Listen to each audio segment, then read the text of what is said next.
Alors, premièrement, la SACIM est déjà bien connue du public, mais il faut continuer à promouvoir. On fait régulièrement des actions telles que on a fait une marche pour notre anniversaire de 45 ans. On a commencé à marcher de la mairie, on a été jusqu'au rond-point Jumbo et on est revenu. Lors de cette marche, on avait le ministre de la Santé qui était avec nous, le maire de la ville et les scouts et divers parents qui étaient là. On fait aussi des collectes d'argent, on appelle ça le Flag Day.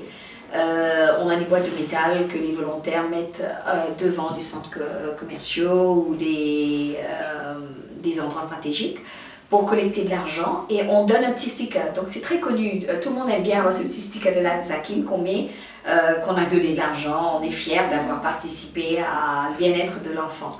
Oui, je pense que c'est une très bonne formule d'organiser des fêtes de fin d'année où il y a les enfants qui ont été opérés et aussi leurs parents. Et quelques-uns de ces enfants font un petit témoignage de ce qu'ils ont vécu et comment ils sont maintenant. Et c'est très positif pour les enfants et pour les parents. Et même, c'est une reconnaissance envers nous-mêmes qui faisons ces choses bénévolement pour soulager la misère. Il faut savoir que le système de santé à Maurice est gratuit et que ces enfants, s'ils sont opérables à l'hôpital, ne peuvent pas partir être opérés à l'extérieur. Donc une condition sine qua non, c'est que l'enfant soit inopérable dans le service public à Maurice. Donc à ce moment-là, nous on prend ces enfants et on procède à l'envoyer. Récemment, justement, on se met sur Facebook, on a une page Facebook et sur Instagram. Je recevais à mon bureau, je reçois toujours tellement de demandes d'aide financière, je fais opérer, etc. Et là, un jour, je me suis dit, il faut que je fasse quelque chose pour aider. Mais quoi faire?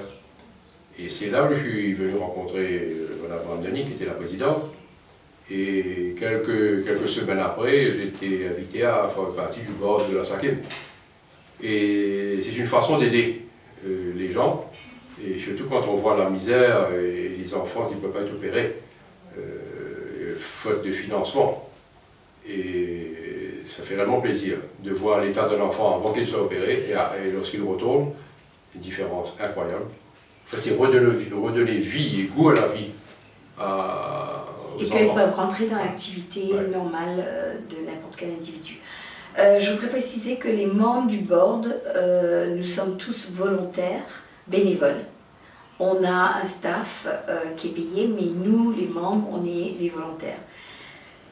Pour devenir volontaire, il suffit de nous appeler et on prend vos coordonnées. Quand on a des activités comme les collectes d'argent, le Flag Day, on fait appel à des volontaires et c'est très important parce que manipuler l'argent dans les boîtes, etc., il faut qu'on sache vraiment qui fait quoi et où ils sont placés. Et on a aussi des volontaires, des scouts qui nous aident, d'autres clubs comme le Rotary. Donc oui, tout le monde peut venir, on vous accueille à bras ouverts. Oui, et malgré que nous soyons bénévoles, nous avons des board meetings régulièrement, tous les mois. Et en dehors de ces board meetings, il y a aussi des sessions de travail pour des thèmes spécifiques. Des sous-comités. Des sous-comités. Alors ça demande pas mal de temps. Il faut vraiment pouvoir être disponible et disposé à le faire.